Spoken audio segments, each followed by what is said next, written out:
Okay, caliper pin bolts are 14 mil.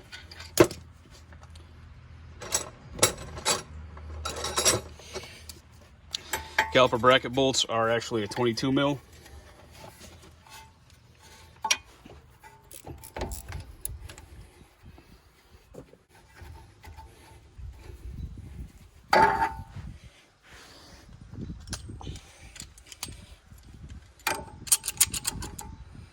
The piston compressed.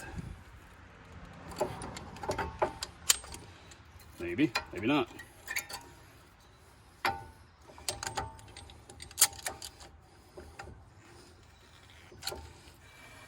There we go, that's better. Pay attention to these tabs here. On the left side, this tab goes down.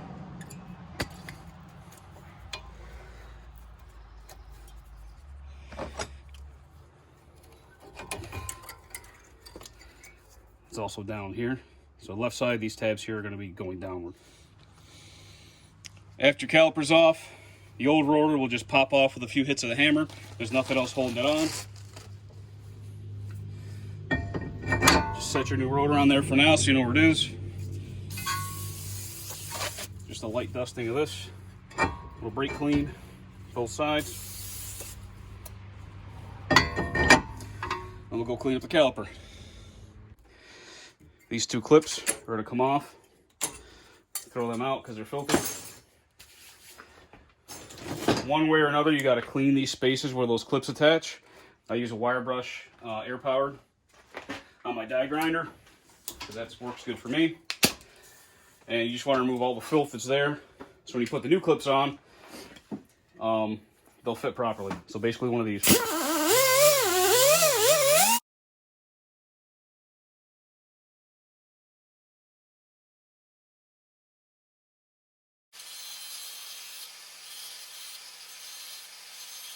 So these pads are a little bit unique because they've got this extra ear here and this extra piece here.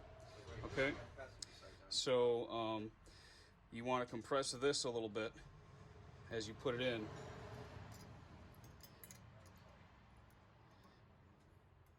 On the first side, and then you want to take this kind of a angle and slide it in.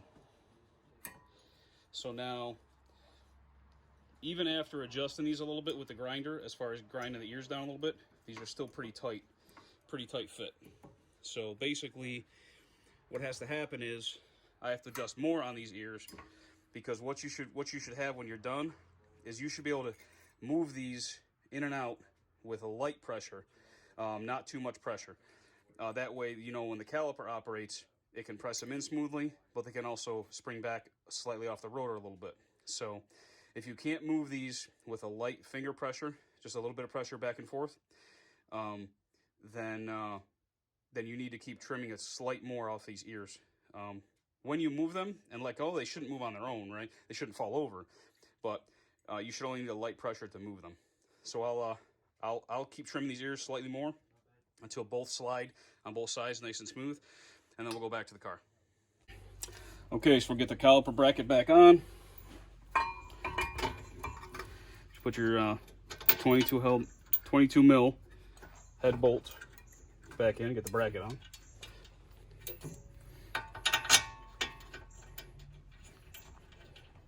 Okay, so the pads go on like this, and well, just a touch of caliper brake grease on the ears where they make contact. Now here's the kind of tricky part. You got to get this extra ear here, this one, pushed in. At the same time you're pushing the ear into that little cavity there. And that's pretty much how the pad should move. It should have enough play that it'll move with gentle pressure, but will still stay in position. So you basically do the same thing I just did here on the back. So with both pads in, bring the caliper back down. One thing I didn't show you on here yet is I pulled these pins while it was on the vise, cleaned off the old grease, added some new grease, slid the pins back in, because those are also something that have to move nice and smooth for you. So that's another detail I did off camera, but it's pretty straightforward. Actually, before we do that, I'm gonna use a little bit of the orange goop. This is gonna help the pads adhere a little bit more to the caliper body itself. Gives kind of like a cushion, so to speak. Helps eliminate brake rattles and squeals and things like that. Just a thin coating, and it'll make your life a little easier and a little quieter. So now we're ready for the caliper.